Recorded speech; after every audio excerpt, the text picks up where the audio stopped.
Yeah, Leo. Go, Leo.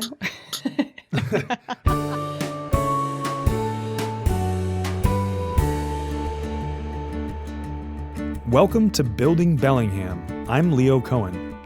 Our guest today is Heather Simpson, founder and CEO of She Leads Me Women's Leadership Conference. What inspires me about Heather is that she has taken these moments in her life where she's felt at the absolute lowest, and she's taken it as an opportunity to use her resourcefulness to step into the next stage of her life and grow into the person that she needs to become. In our conversation, we talk about the concept of grit. You know, life will throw these challenges at us, and it really takes grit and it takes resourcefulness to understand that we really are in control of our own destiny, and we need to be accountable to ourselves and what we can control in order to get through those things. And typically, on the other side is a whole new level of growth and opportunity. I am super inspired by this conversation, and I really hope you guys have the same feeling after this conversation. Let's jump right in.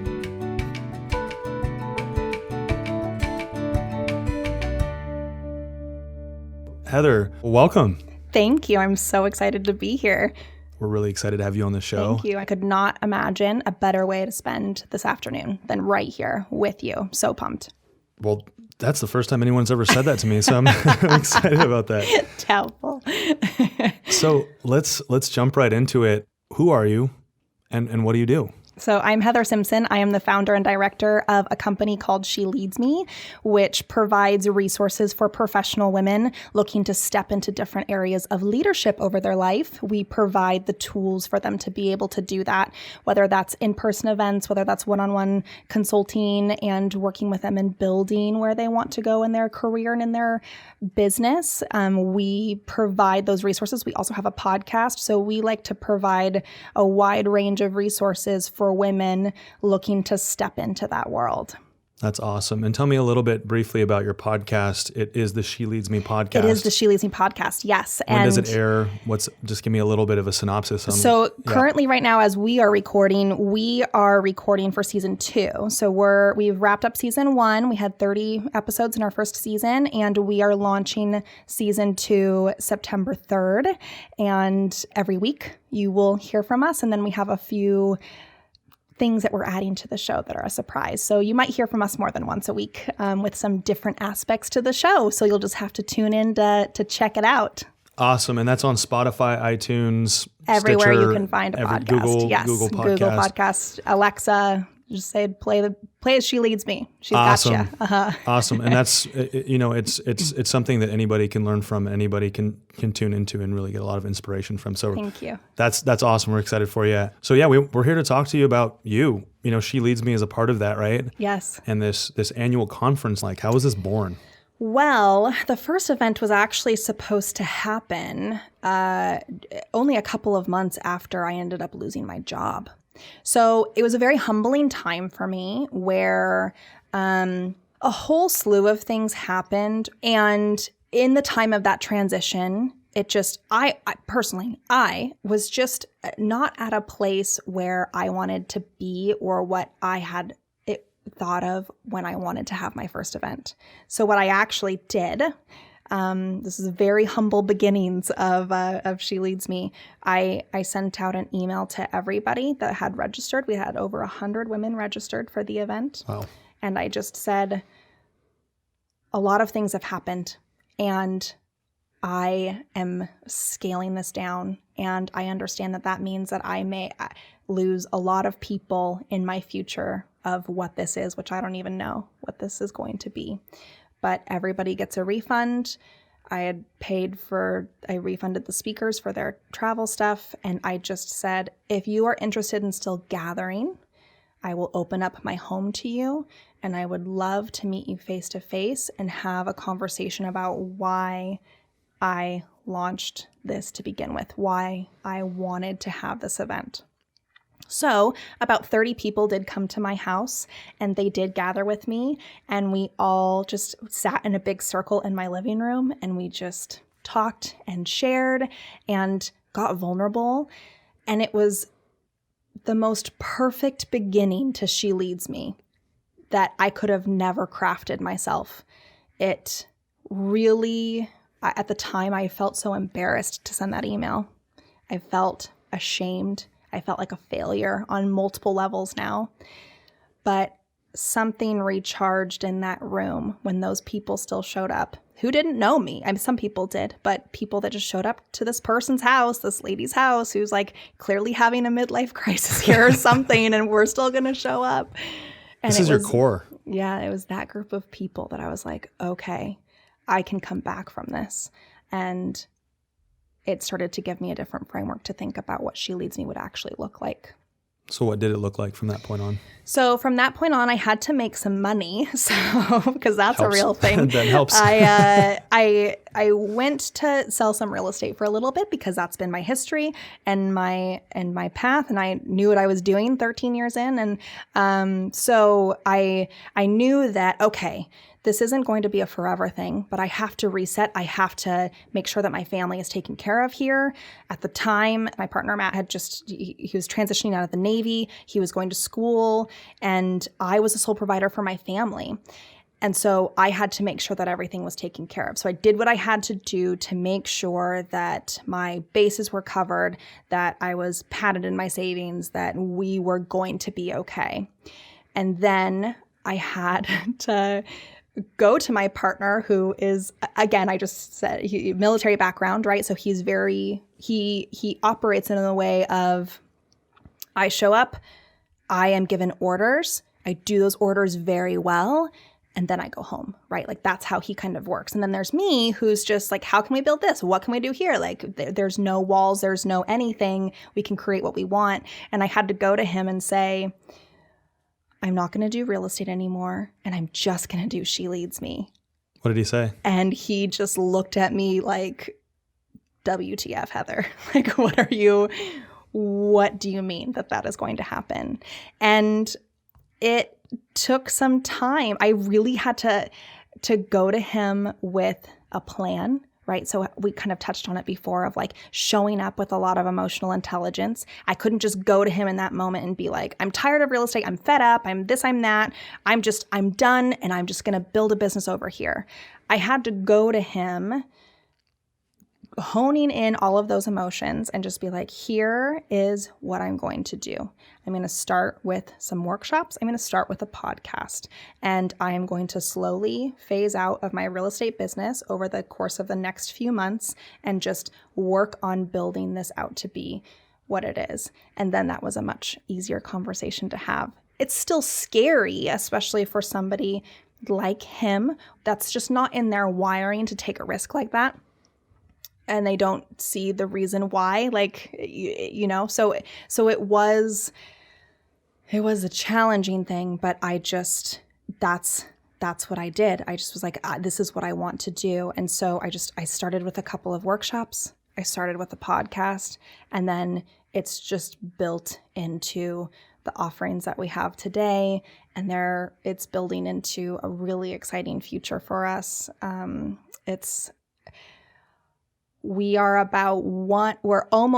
October will be 1 year from when I made that decision this October. So we're in less than 12 months of this movement. And when you show up with intention, when you know who you are and you have the heart to back it, it will come together. For anybody that wants to start a business, it will come together. It will. With intention. With intention.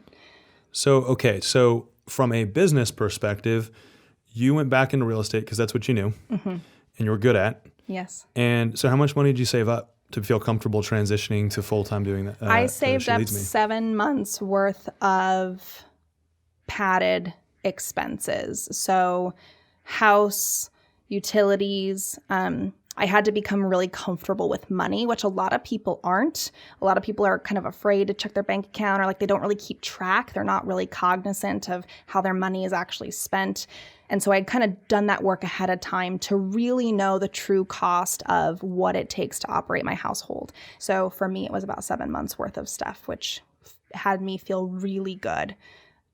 And how did you monetize She Leads Me?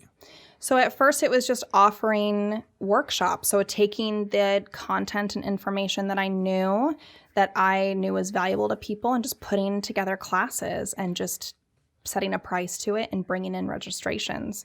And kind of, again, going back to that point where we're talking about building business, like that was a phase out for me too. Like I had those reserves built, but I was still working on She Leads Me and real estate at the same time.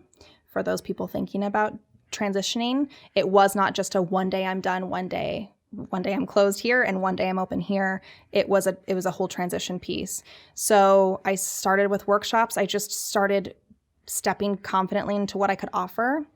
And I also started the podcast to give me some credibility and to get free content out there to people so that they would show up for my workshops. So that if they were wondering who I was, because like, sure, I'm known in the real estate community. Great. But my reach isn't necessarily realtors. There's a lot of female realtors that come to our stuff because they know me, but I wanted my reach to be bigger. So the purpose of the podcast was to get that exposure. But I knew that was never going to necessarily make me any money. I did not build a business plan around having a podcast to make me money. So how do I get exposure? Figured that out. And then how do I just get in front of people and deliver them powerful content and provide value. My two things are providing value and helping give an impact in people's lives. Value and impact, that's what I go back and forth to. And that's just, I used those two things to create a framework for my business. So your podcast was your megaphone. It wasn't ever, and this is the exact intention that I have with this podcast, is there's no intention for me to make money personally on this. I'm more so seeing it as an avenue for people to learn from and get to know other business owners. And for you, it was your avenue, your megaphone, if you will, for what you were doing. Yes. And so I'm really curious, for someone that's looking to start up a business, that there's not a lot of other people around them doing what they're doing. So I would say, personally, I've never seen anybody do what you're doing, which I think is a great thing, because if there's nobody else around you, you're either doing something really right or really wrong. Yeah. And I think you're doing something really right. It seems to be that way. So far, so good. So so you're starting out this business, you're creating all this offering, you're trying to figure out how you can provide value, step one, and then how many people you can provide value to, right? Yes. So that's the podcast. It's the way you can distribute your content, right? And your movement.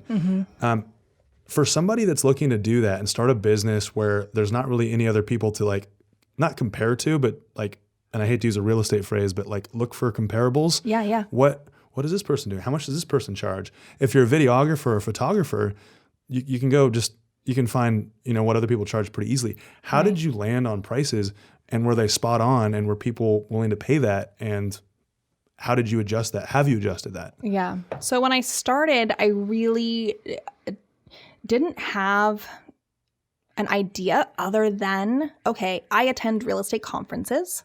I attend at least one real estate event a year, and I attend one non-industry related event a year. And this is what I get, and this is the prices of those. So if I'm offering, our first ones, I'm offering a smaller, more intimate group of people because I didn't want to open it up to a lot of people. I wanted, these were like my beta testers, if you will. My first She Leads hamsters. Me. Yes, hamsters. And so I wanted to keep it more close-knit, and I just adjusted prices to what I thought was accordingly for a one-day workshop and the content that I was providing. And just a lot of it has been just testing the market and then making shifts and tweaks and adjustments as needed. A lot of it, too, I have found is that until you're more known, sometimes people question pricing or question value if you're not known yet. And we've definitely overcome that, especially as each event that we've launched has continuously sold out. We don't have as much of the who is this person and what are these and are these valuable, which has helped. But we also launched into a different marketplace. We launched into Oak Harbor in addition to Bellingham. And so that's a learning curve, and that's a completely different market. And so having to just learn along the way and be willing to shift and adjust things has just been my model so far. And I am in it, right? Like I am there showing up. I'm providing everything as it stands right now. So I'm seeing firsthand how things are being received, who's showing up. So I'm just collecting a bunch of data, if you will, and using that to empower my choices on pricing and what we offer. Have you ever heard, in the absence of value, price becomes an issue? Yes. Well, it's crazy because, in that moment where we don't know we know what we have to say and we have what value we have to provide, but we don't know how others are going to receive it, right? Mm-hmm. And this is that kind of, gray area in the starting period, right? Mm-hmm.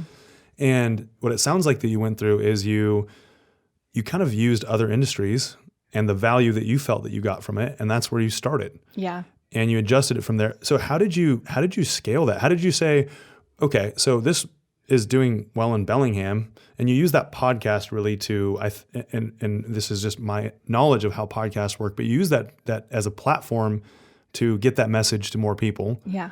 And then so you started getting more of a following. So there became less and less of a question of who are you, what value do you do you provide to me as a person. So how did you begin to scale that? So for us, it's been a natural progression because it goes back to really knowing who you are. And so I had to identify pretty early on, not only who I am as she leads me, a company and a brand, who she leads me is because it's its own unique identity, but then also who we're for and who we're not for. So when we first launched, we had a couple of the different local organizations in town that do kind of a similar monthly gathering to us. I heard from a lot of people that their feelings were hurt that we ask people to not bring business cards to our events. Why is that? Because they felt threatened that they felt like I was putting them down for having business cards at their events. What was your intention for not having business cards? My intention is for people to show up and be able to connect more than just how they identify themselves on a card. So when I show up at a networking event where, like, there's one around there that is speed dating for business, I'm showing up with that mindset. I'm showing up. Yeah. So that's the gig, right? Like that's what it is. It's you have your 30-second pitch. You show up as who I am on my card. And I have found that business cards are actually a conversation stopper, not a starter. And so I just wanted this place where it actually wasn't really networking at all, where that could be a great byproduct of it, which it absolutely is. But we remove the barriers. If I truly want women to connect, if I want them to feel like it is collaboration over competition, where it's not who's what and what title and how successful they are, but it's just about who we are as people and as women and the resources that we need, it's a much easier place to hone in and create that culture when it's as simple as not having a business card there. So for me, when I received that feedback that some of these other groups were kind of offended, I was like, oh, well, I clearly haven't identified what I'm looking to do enough. So it gave me a really great opportunity to go back and even further identify, this is who we are, this is what we do, this is why we do it. This is who we're for. This is who we're not for. And from there has created a very organic reach of people. We have people that drive more than 2 hours to get to our 7 a.m. breakfast every single month. And every single month, our breakfasts sell out. So that's awesome. Because we're intentional and because, now this word is so overused, but because we are authentic, it's attracting the right people. So then the launch into Oak Harbor came from, there's a group of people that came every single month that were eventually like, we need this in our community. Can we have a meeting and talk about what that would take? And so it was a collaboration with them to be like, okay, tell me why you need this. Tell me. And it just showed me that like, this will be a bigger movement than just even Washington State, because women are feeling this all over. They want to connect with other women. They want to feel supported. They want to learn how to grow in their lives and businesses and careers, whether you work for a company or you have your own. Like, they need tools and resources, and that's what I am on a mission to provide. So that so far has come very naturally. We've had a lot of other locations want us to come there as well, but I want to be very strategic about it, and I don't want to stretch myself way too thin, right? I need to be able to have, it could very easily, I could get caught up in the, wow, this is great, and these people want me, and these people want me, and these people want me, and I feel really loved, but there also has to be some strategy behind it as well. So when you say that there's a balance of continuing to grow forward and not be too worried about, staying safe, right? Mm-hmm. But also being strategic. So it's kind of a balance between the two, right? That's what you're talking about. Yes. You're like, well, obviously you want to grow, Mm-hmm. you want this movement to go all over the world. Mm-hmm. However, you have to be intentional and strategic about where you're going and why you're going there. And does it align with the vision now? Does it align with the vision down the road? Wow. That's how you're scaling. Yeah. I literally have like a sheet so now I have like a team that's mixed with volunteers and then somebody that actually works with me now, where when we're looking to do an event, the questions are, what is the purpose of this event? Where are we providing impact? Where are we providing value? Like what do we want the outcome of this to be? And it's such a great way for us to be able to intentionally show up, because I originally started our groups in Bellingham with only 25 people. And let me tell you how many people wanted to let me know that it should be opened up to more and more people. But I want a very specific experience for people to have there. And so I knew that at the beginning I had to keep it small, because I had to build up our core community, because it was just me. And as it continued to be more and more people, now when we have 50 people there, it feels the same. The connection feels the same as when there were 25, because we have this original group of people that are welcoming and that have them feel the things that I want them to feel when they walk in this room. And they get a personalized thank you card from me every single time there's a new person. Like that, if I scale too fast, I can't do that. And my business loses the integrity that I started with. On that note, how do you there's other organizations in town that meet once a month, or they meet once a quarter or whatever it is, and they bring business cards.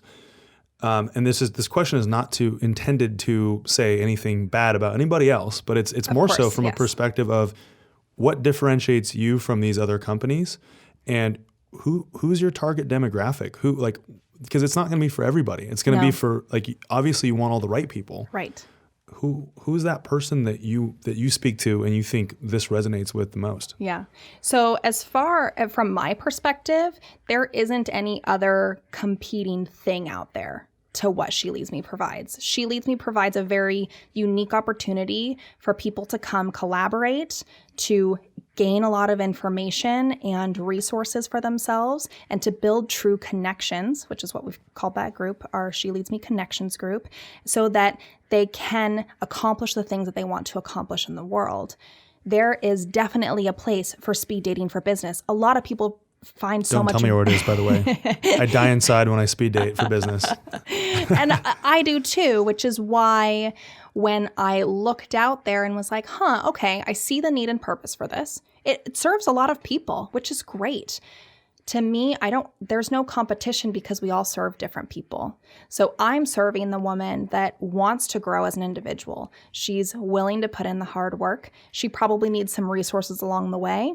She might be a business owner, or she might work within a business that's already established, but she wants growth for herself, and she wants a team of people going through that journey to be able to tap into, so that she doesn't feel alone. We live in such a world that is so isolated right now, where we all feel like we're so connected because of social media, but we've lost the actual action of connecting that ING has made. It makes all the difference. And so when we have these events, we are actually doing the ING part. We are connecting with people. We're not passively following people and liking things here and there. We are learning about who these people are. We are understanding what it is that makes them tick, what they do for their business, and so on. And we bring together the right type of people that believe that there is enough for all, that we live in an abundant universe, and that the only limits that are out there are on ourselves.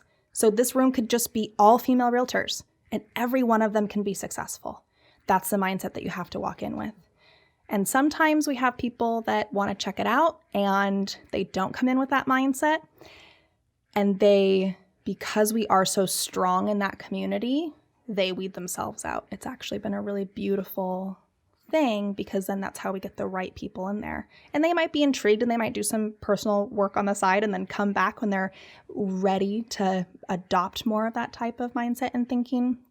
But that's who we're for. We're for that female that wants to grow, that wants to tap in to others, to resources, to think the things that we have to provide, and understand that she is the only limit on herself, and she is stepping in to the future evolution of who she is going to be, which is where the name She Leads Me came from. It is not she, Heather Simpson.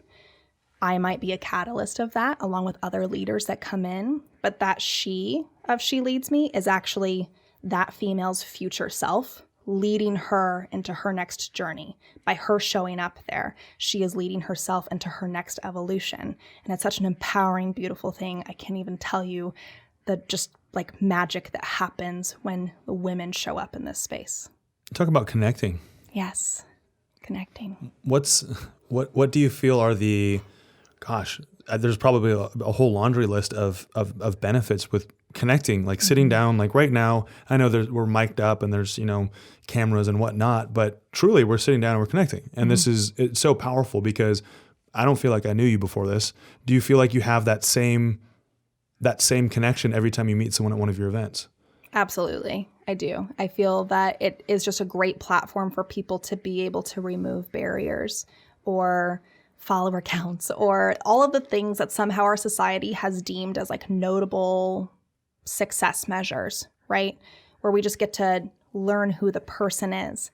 And it is such a powerful thing, again, because of that isolation factor that is so rampant in our community and culture now, because we have the illusion that we're connecting, but we're not actually connecting. So getting in physical space is so important. And if you can't do that, then get on the phone with people, right? Like, I love that we're doing this actually face to face. We could be doing this on the phone, but I don't get to read your body language. I don't get to see the expressions on your face as I'm talking, right? I get to be more in tune and here and present to this. And there is such magic in being able to connect face to face with people. And it's, I think, a lost art in our society. So what do you define success as? Like how if you were to take all of the successes and failures, and failures I don't mean as a bad thing, but more so as a learning experience. Absolutely. I think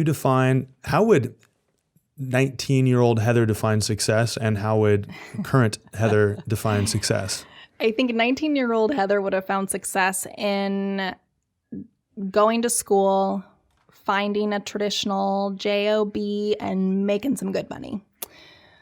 Heather now finds success by doing soul-centered work, and again, by providing value and impact for people.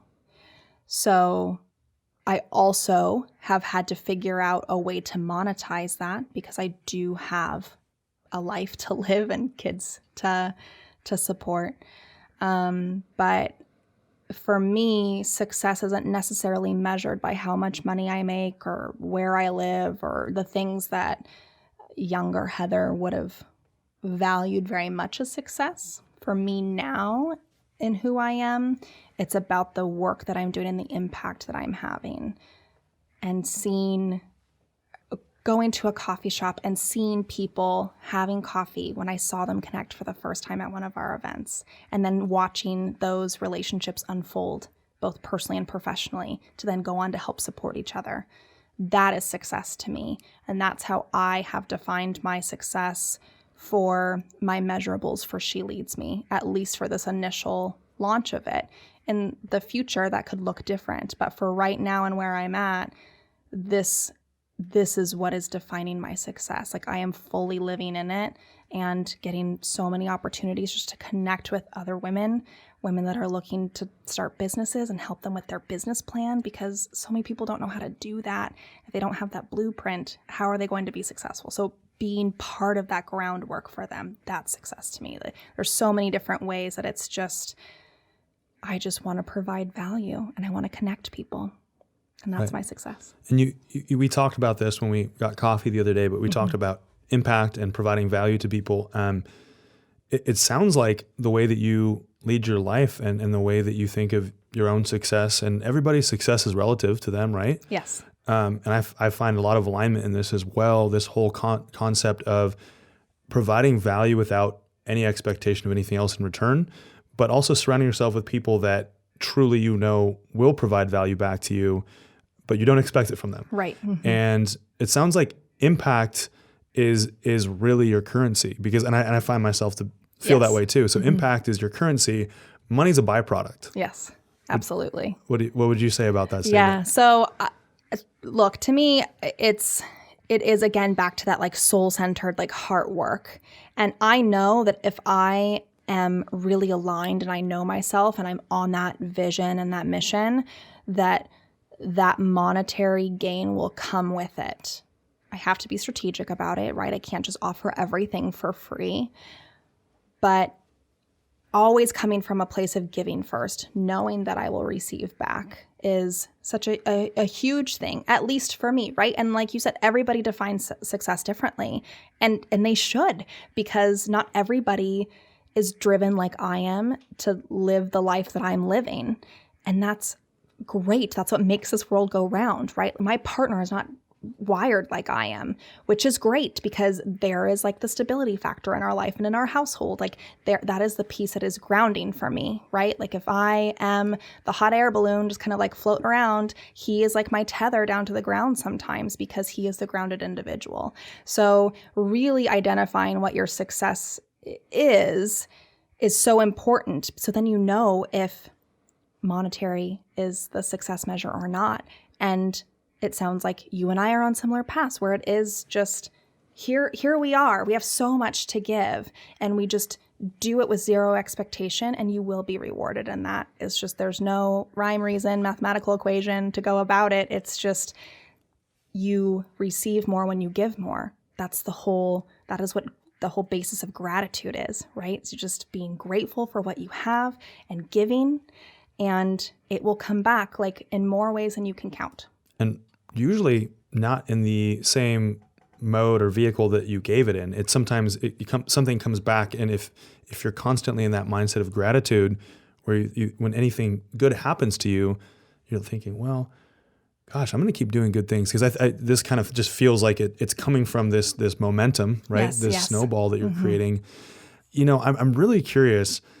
We have this whole theory of luck, right? And hard work. And there's a crossroads, and some people say it's the opportunity meeting hard work, right? How much of this whole path from 19-year-old Heather to now has been luck, and how much of it has been hard work? Well, I think that I'm in a place where I'm able to actually see more opportunities because I've done the hard work on myself.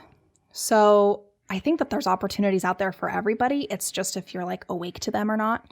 And if you're not constantly working on yourself and looking to evolve who you are, then you're not going to see those opportunities. So I guess I don't know that I really believe in luck, I think is what I'm trying to say. I just truly believe in the power of living intentionally to who you're supposed to be, and the universe rewards that.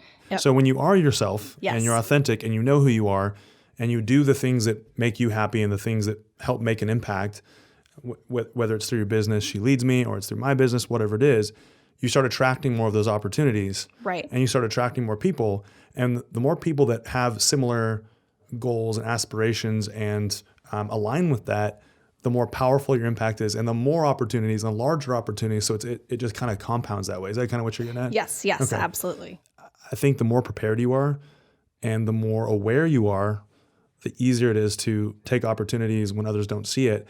And then other people who aren't as aware or aren't as in themselves don't see that. And they say, oh, Heather was really lucky. Yeah. That just worked out for her. Yeah. No, not at all. It does take a lot of work on yourself. I mean, really, I tell every single person that I talk to when they ask me like, okay, so what is like one of your greatest secrets? And I would say that it's therapy, because everybody benefits from going to therapy. And I am on also a mission with She Leads Me to stop making that such a taboo topic, because mental health is so key and important. We have mental health and we have physical health. You have both of those things. Just because you don't want to talk about mental health doesn't mean that you don't have it. Both of those things exist in your world, and both of those things have to be taken care of. If you don't take care of your physical health, you just see it more, right? You see if people gain weight, you see if they just look like they're drained and they're not taking care of their bodies. Mental health doesn't have the same exterior impact all the time. So therefore, it's been this like hush-hush topic that we can't talk about. So that is a big thing that has also been part of my preparation is I do the work. I get in there and I talk about the hard things with the right people, with the qualified people, to make sure that I am moving forward and progressing, and I'm not letting anything holding me back from where I'm supposed to be going.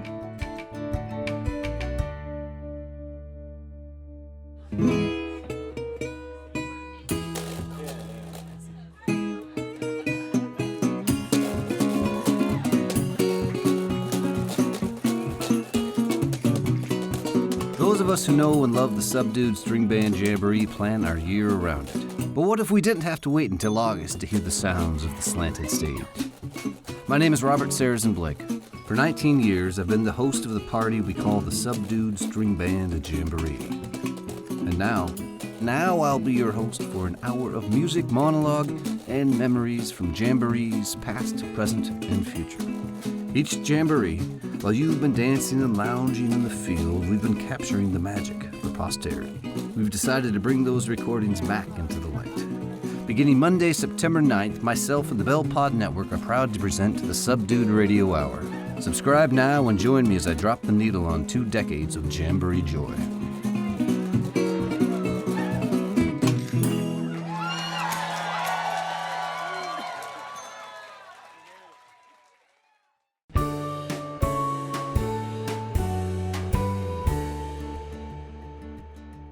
So feedback, Yes. super important. Yes. Let's talk a little bit more about that. So in your life, when maybe even recently or in the past, have you been told something as feedback? Someone came to you and said, here's my opinion, someone that you knew truly cared about you, and they told you something you didn't like to hear. What does that feel like for you? So when I receive feedback that I don't like to hear, I kind of go through a couple of different filters. And one is trying to understand what I'm triggered by. So why am I feeling the way that I'm feeling?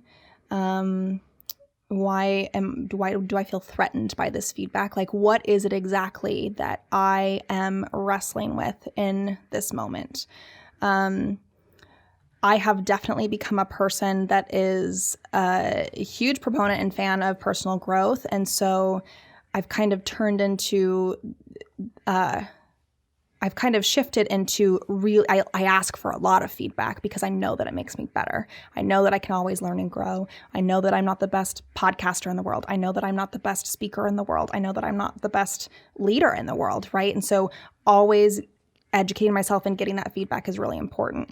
So I go through that filter first and try to identify where that fear is coming from, because fear does stop so many people from being able to move forward, being able to see their shortcomings, being able to be ultimately where they can be if they step into that like next evolved self that is awaiting them.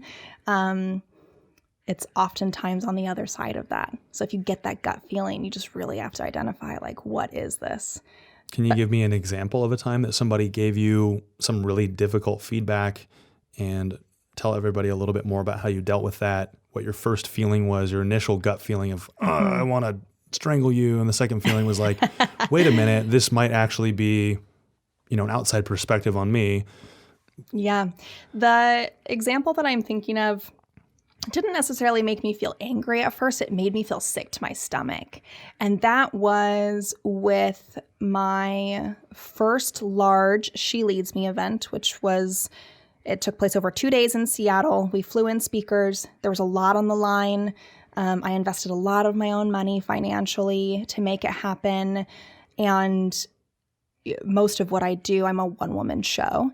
And so there was a lot that got poured into that. It stretched so many things in my life thin, including me, including my personal relationship, and including just everything that could be stretched thin, it was. And when I was debriefing, I had sent out a survey. When I had started to get that kind of feedback, I started noticing like that heat within me of like, oh God, do I really want to read this stuff yet? Right? Like, I just poured my entire heart into this, and now I have to like swallow the reality of other people's perception of it, right? My intention was to do one thing, but what was my impact? And I also received some feedback from a very qualified, close person to me that said, you know, I think you could do a better job public speaking. You referenced your notes too much, in my opinion. And that at first just made me feel so sick, because I was like, but I tried so hard and I prepared so hard and I was stretched so thin and I was like deathly ill right before, and so many excuses started to flood my subconsciousness of like, but here's all the reasons why you had that experience. And it took me a little bit to sit with it, like a good couple hours, and be like, yeah, she's right. Like, I don't know why I'm fighting this. Like, I know that I'm not the best speaker that I can be. I know that there's a lot of room for growth for me. And so I took that feedback and I hired a speaking coach, and am progressing every single time I speak. So it's a beautiful thing. But yeah, that I definitely felt sick, but then chose to get empowered around it. There's more to you than just She Leads Me. There's this whole history of you. Yes. You're from Bellingham. I sure am. Yep. You're born and raised. Born and raised here. Yeah, I've lived my whole life here and did some college in Seattle. But then when I had my family, I wanted to plant roots here where I grew up. So here is where I call home still. You started here. You left here. Why did you leave Bellingham? I left here because at the time the schooling that I was going to was only offered down there. So there wasn't anything offered up here at the tech college for what I went to school for dental hygiene of all the things, and then never worked in a dental office a day in my life. So that was where the opportunity was. And so that's where I went. But really was still here on the weekends. It was a short-lived thing. The program is only so long. And I knew that I always wanted to be back here because, I mean, who doesn't love Bellingham? People that come here, people that visit, like, they love it. It's got such great vibe and energy. Yeah, it was definitely the place for me, especially then to raise my family. Awesome. So you started out here, and the only place you could go to get into that program was down in Seattle. Yes. What was that like for you moving from a smaller town? Because Bellingham, when was this when you moved from Bellingham to 2004. Seattle? Okay, so 2004. Bellingham's not quite where it is today. No. There's a lot of things that have changed since then, yes, right? A lot of things. So yes. were you thinking, this small town, I need a little bit of a change, but this is also where my program is? You know, I don't know that I ever didn't want, I think I've always wanted to end up back in Bellingham. There's just, I love being able to walk into Hagen and seeing 5 people that I know. I'm such a people person. I am an extroverted extrovert. If there is such a thing, I am that. And so to be around people that I know in a community that I know and love, that was always going to be the goal of mine. And yeah, Seattle would just happen to be the gateway to get the degree that I thought that I wanted. But then everything changed course like life does. And I ended up back here sooner than I thought and starting a family sooner than I thought. And it's all worked out beautifully. But yeah, when life throws you curveballs, sometimes things like that get expedited. Full of curveballs. And you and I, in our past conversations, we've talked a little bit about this whole concept of checking boxes and feeling like you are checking boxes. Can you take us back to that conversation that we had when we talked about, you said you had a curveball thrown at you. So you moved back to Bellingham, and all of a sudden you said you're pregnant. Yes. And life is changing, right? Life was changing rapidly. And it Tell was me more about a that, yeah. really exciting time, although, I mean, nobody plans on having children as young as I did. And it was definitely a time of uncertainty, but I just really tapped into my support system and my family, and they were really there for me. And at the time, the person I was with, we got married, we had our daughter, we then started to kind of go through life and do the quote unquote adult life things that we were supposed to do and go find careers, which is how I ended up working in real estate as opposed to working in the dental industry. And then we bought a house and we had another baby, and we just kind of started going through all the these are the things that we should be doing and checking those boxes. And so that was definitely one scenario where my life had a different trajectory because I was going to have a baby. That changes a lot of people's trajectories, but especially when you don't plan for it.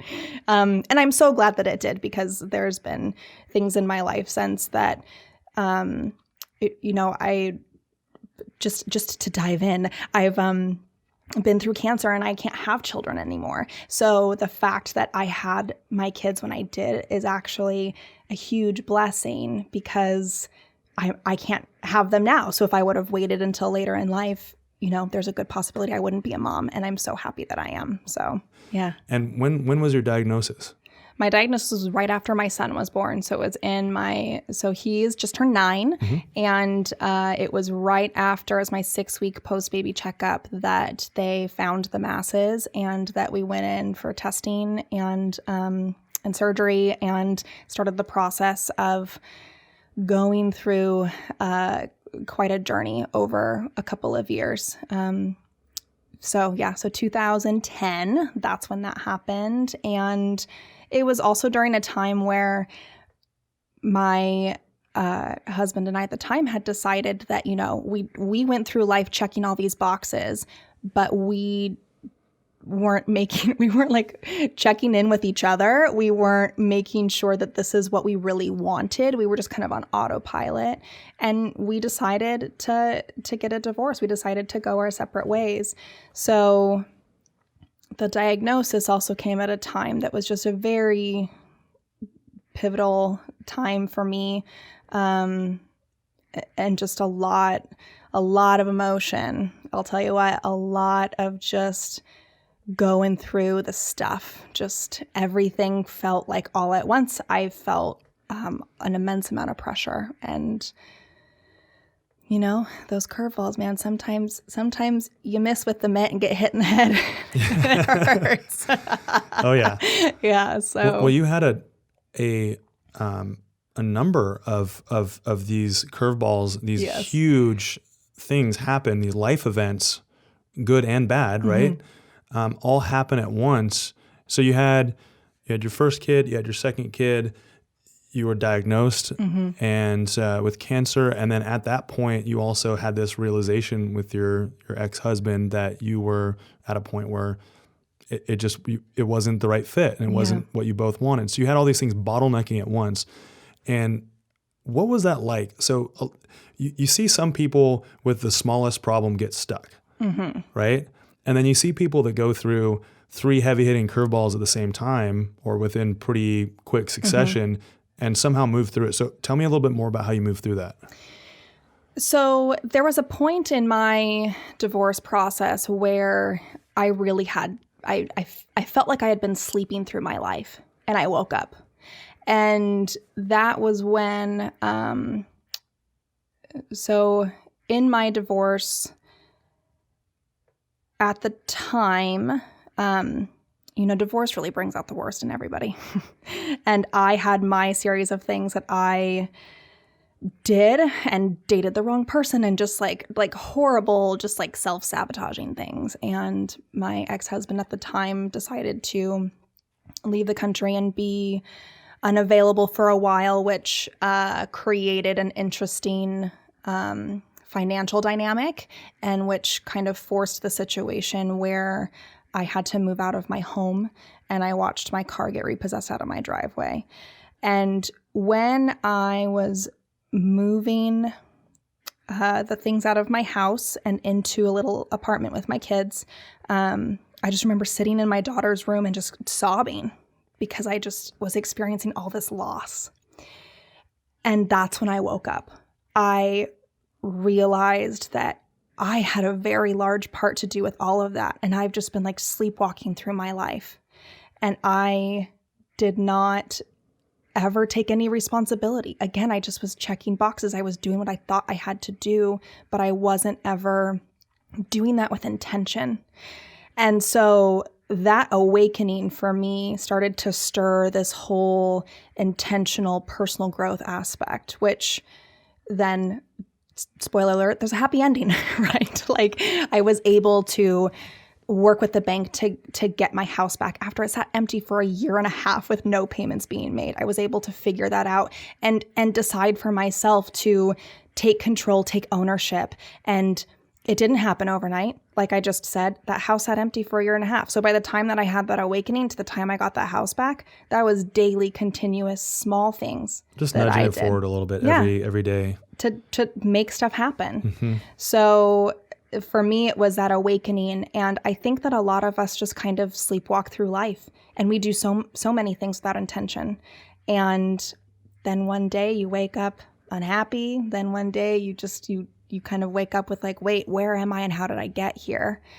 And that moment for me was so devastating that I knew that I never wanted to go back. So then future curveballs have been still hard, but easier to manage because I know that I'm awake. I know that I'm moving forward with great intention in my life and I'm holding that ball and I can choose to turn this into whatever I want to turn it into.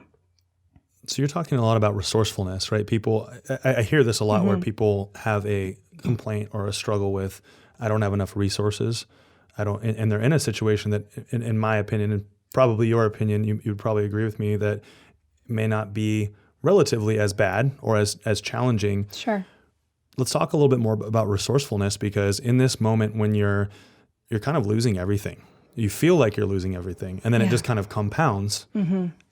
You have this survival switch flip in you that says, okay, what can I do? What do I have? What can I take accountability over?